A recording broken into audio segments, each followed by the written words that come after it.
Hello, friends and family at First CRC. It's Pastor Moses on the second week of our worship series on looking at different parts of the liturgy in a worship service.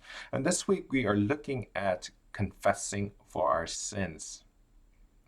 One of the things that I really enjoyed during the time before the pandemic was to visit some of you and visit your homes and sharing a meal together. I think the fact that sharing a meal is something that I enjoy is pretty well documented at our church. But regardless, the thing that happens is that when the table is set and everyone sits around the table, we all hold hands, and the host of the family will usually say a prayer. And at the end of that prayer, um, the host will pray something that goes along like this. Forgive us for our sins and continue to prevent us from sinning. I don't have the exact verbatim, but it basically means, forgive us for our sins and, stop us from sinning more. I always wondered why this was added into a prayer before a meal, or whether this was just standard practice for all prayers.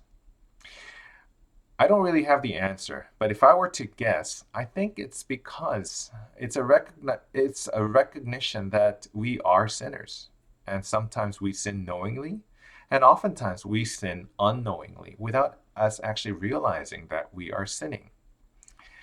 I always mentioned when we were gathering for worship, I always talked about how I often speed in condos. I break the law. I sin without even me recognizing, simply because I have a heavy foot. Confessing for our sins is a really important part of our worship service. And the Heidelberg Catechism actually speaks to this. We all know Heidelberg Catechism question and answer number 1. But this is question and answer number 2. What must you know to live and die in the joy of this comfort, the comfort knowing that you belong to Jesus Christ?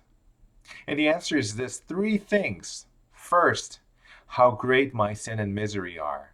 Second, how I am free from all my sins and misery. And third, how I am to thank God for such deliverance. First, how great my sin and misery are. Second, how I am set free from all sin and misery. And third, how I am to thank God for such deliverance. And really, that's what we do during the confessing of our sin part in our worship service, is to say, yes, I am a sinner. I come to you as a sinner. I come to you as a broken person. And God's assurance of pardon is saying that, yes, you are free from all this sin and misery. And our response to that in our worship is to thank God for such deliverance. I wonder if you can take some time today or in the remainder of the week to really think about this question and answer number 2 as we wait for Sunday, as I look more deeply into what it means when we confess for our sins, and what does baptism have to do with confessing our sins. I hope to see you from the comfort of your home this Sunday at 9:30. Blessings.